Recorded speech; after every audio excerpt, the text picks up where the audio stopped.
Alrighty, hello guys, welcome back to the channel for episode 2. And today I wanted to touch a little bit more on corruption because that is, well, we talked about it a little bit. Just wanted to mention a few things that had come up in the news. Um, I mean, I think, well, firstly, let's get this one started. Um, Word of warning to those who uh, are planning to try La Invicta. The last one I smoked off camera, it had a stem in it which blocked a lot of the airflow, so that was very unfortunate. But yeah, let's get this one lit up, and hopefully soon we'll be getting a new batch of bigger cigars. Um,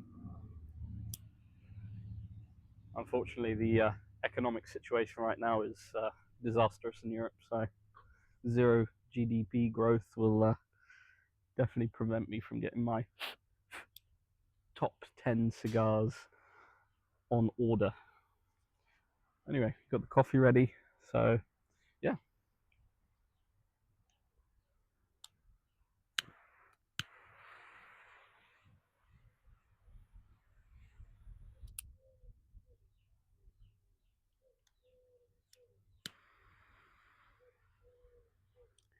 This lighter is a little bit overkill for the size of this cigar, but anyway. Um, yeah, so I've seen in the news that Zelensky restricted the passing of a anti-corruption bill in Ukraine, and while this has sparked protests in Ukraine and a lot of media attention, I don't think it's necessarily a surprise. Um, um, and that's I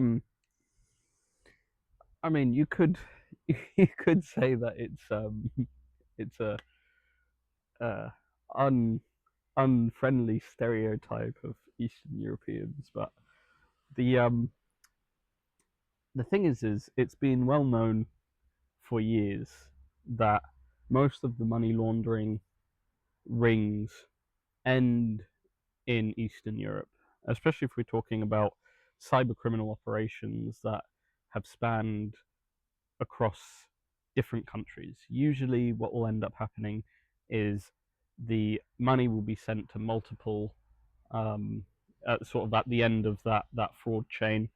Money will be sent to the end end of that at different Eastern European countries, um, to multiple accounts, all opened up by.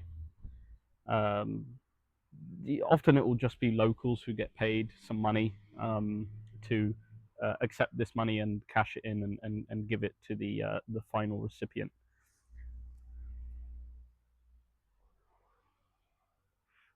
And a lot of people, they say that this sort of operation is has no connection to government and is not it's not a big um, operation in the sense of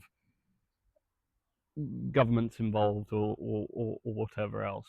However, I would be very keen to disagree with that, just because the fact that it is so prolific and prevalent in these countries, and there is no attempt to crack down or stop this sort of activity, despite it affecting a lot of um, Western neighbors and business partners, and at this point in time, military aid senders. So I think the idea that it's not somehow, um, even if it wasn't instigated, but I 100% believe a lot of it is coming from mid-tier and low-tier politicians and business owners in the region who are looking for easy ways to get their money in, out, and cycled around. Depending on what operation they're running. It's a very prolific way to launder money. And this is a very I don't really see it talked about a lot. So that's kind of why I bring it up. But it's also a case of here's the thing, right? If we know, this is the thing. People in Western governments, they know that these operations exist. They know that this is um, now. I'm not saying that Western governments necessarily use it because they have other ways, easier ways. If you're wealthy enough, you don't necessarily need to do that.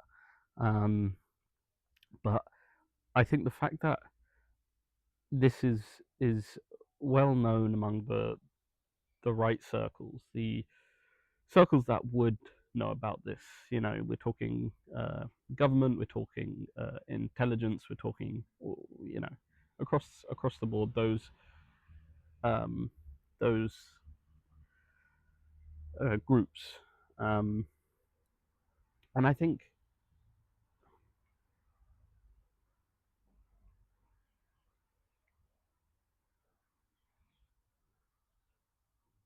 thank God, this one is a bit smoother. No stems. Um, but I think this is the idea that there's a surprise that someone like Zelensky would um, restrict a bill, an anti-corruption bill, um, is not only not surprising, but this is the most money and foreign aid and weapons aid I think they'll ever get because they're fighting the Russians. Um, for them, it's a casus belli. It's like a just war. It's Grotius would be proud. It's like, yeah, they're defending their homeland. It's a great argument to put to the West, who love this idea of a just war. They love the idea of, and they love the idea of an underdog fighting a big enemy of theirs. Um, it just ticks all the boxes for public opinion, for um, uh, you know an excuse to give aid. And that being said, it's not like they're really in a position to be giving away hundreds of millions, but here we are. Um, however, this is the thing.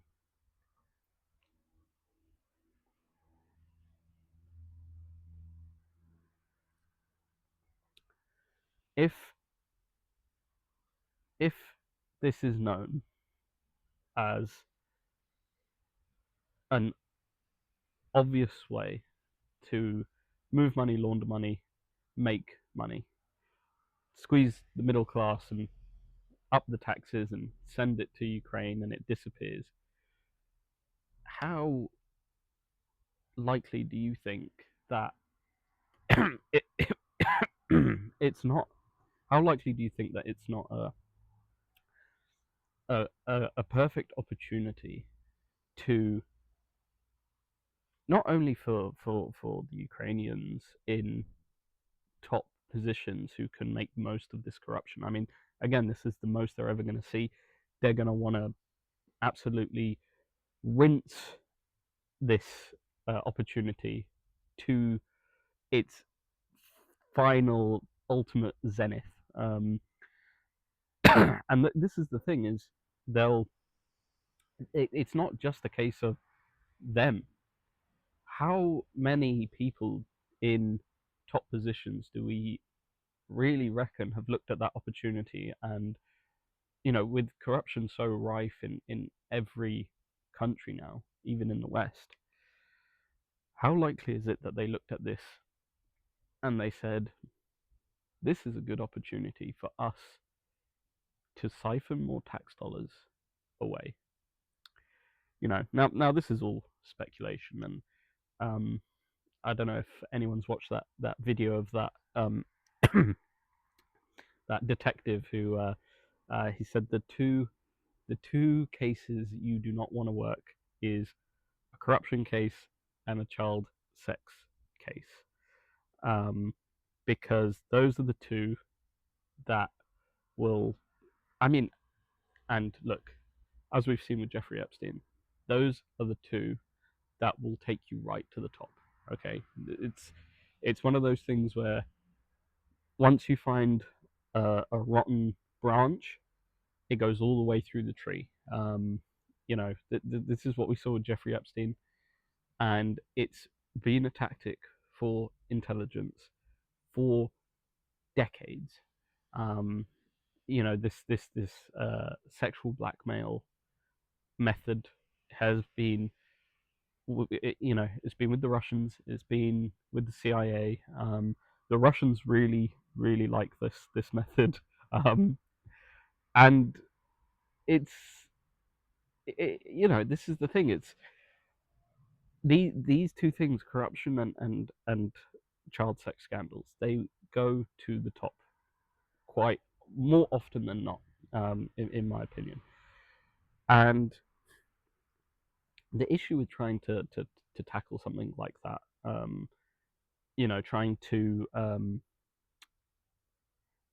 trying to root it out, I guess, um, is that whoever does, I mean, we saw with the Panama Papers, okay, um,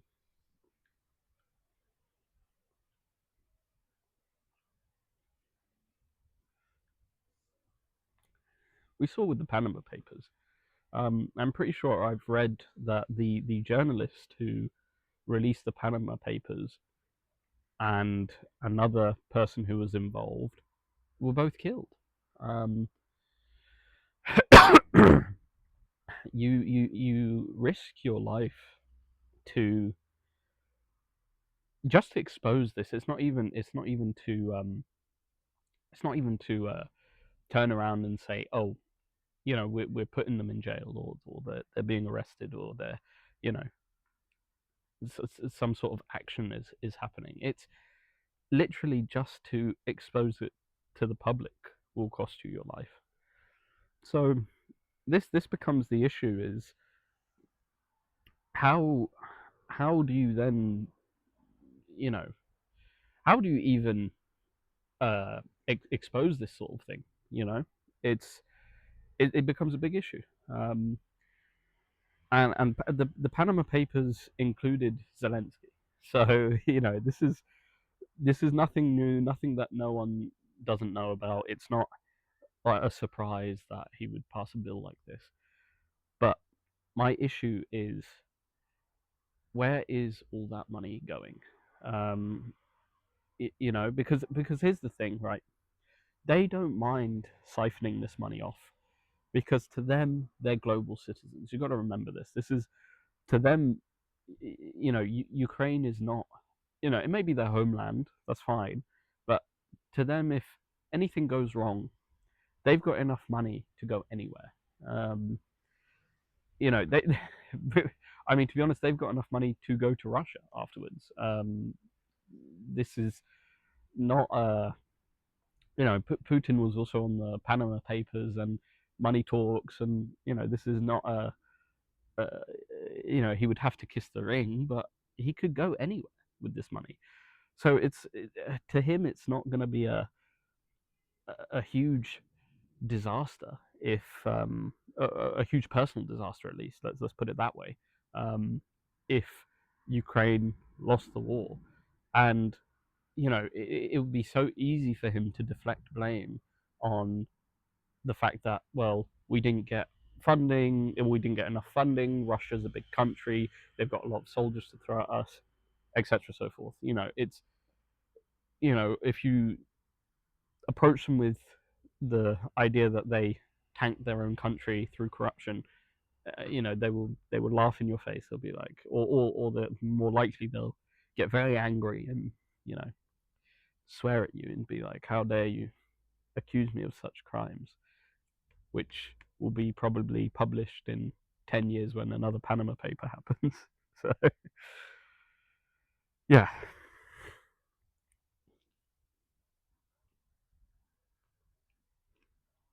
I knew it. I knew it.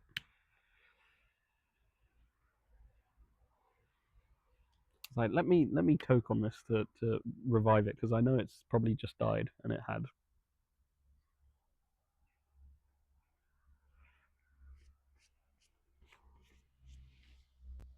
It always decides to ash at the worst time as well. This is why I need to get the bigger ones, because the ones that I usually smoke are, they hold the ash better. But anyway,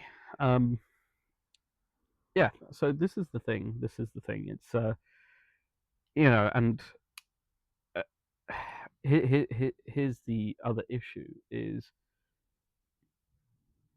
the corruption and the sex scandals. They they never go away. They're never. It's been like this for thousands of years. I mean, this is something that is constant in history. Power corrupts, and the more power you have, the more corrupt you're likely to be. And I'm sure there's ways around that. There's that old saying of putting someone in power who doesn't want to be there because they're more likely to do a good job. Um, but even even in that respect, I don't necessarily know if there's a strong solution other than having a good, strong public um, presence, and having the ability to be able to group together and challenge any of this behavior. Um, I think one thing the Eastern European countries did quite well was throwing their politicians in the bin when they would leave Parliament if they didn't like the policies, or if they were accused of corruption. And that's very tame. That's people. I've seen people say that that's you know that's that's a violation of whatever or whatever. But here's the thing. Okay, these people, a lot of them, not all of them, but a lot of them, given the chance, will violate your rights and write it down in legal jargon and say, well, look, this is what's right, this is what's fair, because it's written down. Well, who wrote that? It was you. Um, and this is the thing. It needs to be challenged, and it needs to be pushed back on by the people. I think the issue now is that not enough people are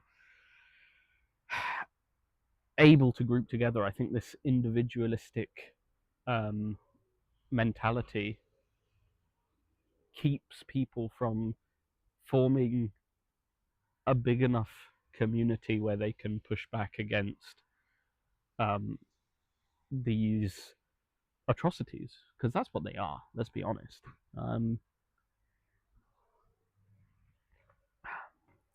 There needs to be pushback, and it needs to come from the people, and the people need to be coordinated, organized, and together. Um, and I think that's what's lacking currently. And it is contributing to a lot of problems, including loneliness, including um, this. But here's the thing, right?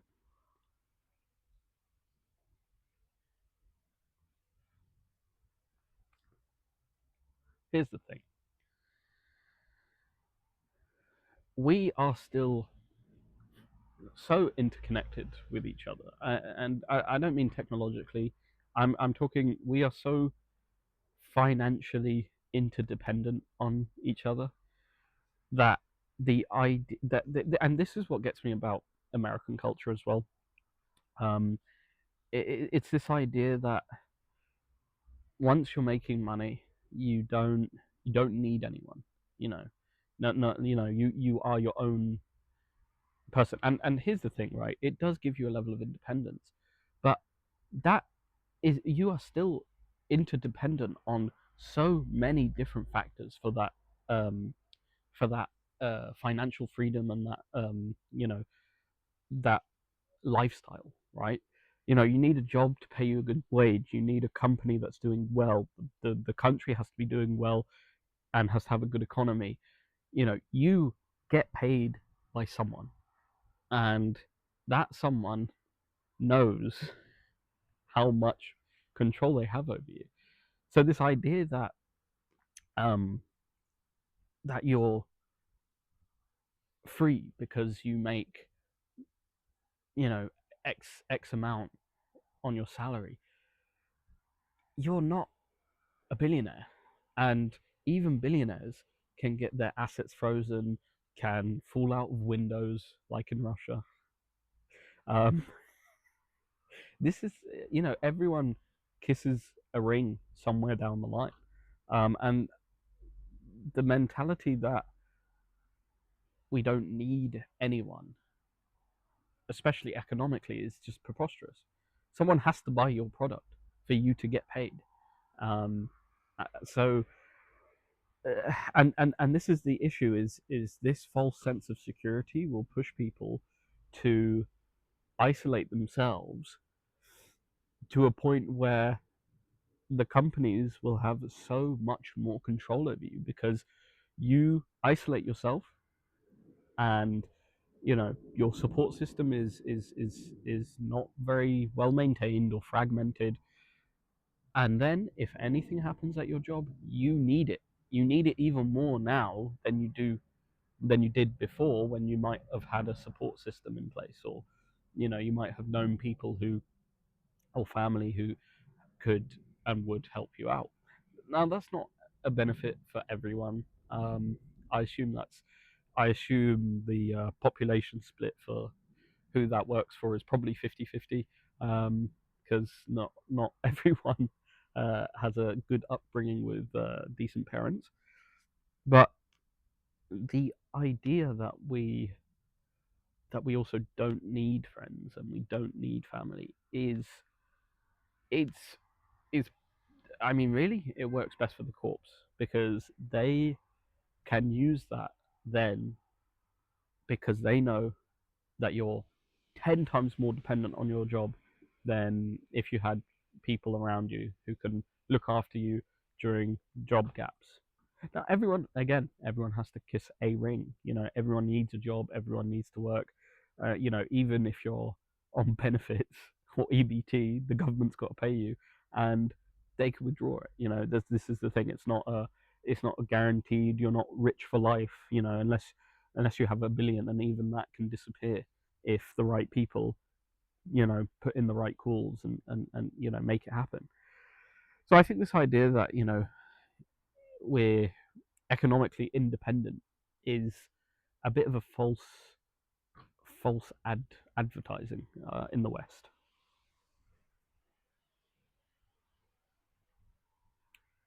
Fuck's sake.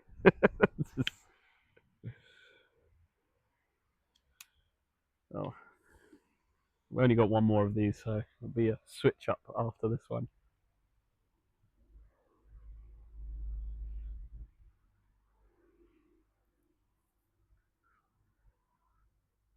But anyway, going back to the corruption side of things, the I think these fraud chains that everyone's known about, that end in Eastern Europe, um, that have been going on for years, and it's not it's not a coincidence that so much aid has gone in that direction, towards Eastern Europe, and towards where fraud is even easier than in the other Western countries to commit and to cash into and to get away with. So I think that's just something to think about. I don't think it's a surprise really that that's the case, and I think as well, um, you know, someone like Zelensky, he's not going to he's not going to crack down on these issues um, ever, because there's too much. They make too much money from it. This is the thing. So yeah, and I do think that the idea is that the West can benefit from this as well, because the money disappears and where does it go? This is the thing. It's not all going in Zelensky's pocket. I'll tell you that. It's not all going in Ukrainian pocket. I'll tell you that. That might be a conspiracy theory, but that's from me. Okay, that's a OG one from me. Okay,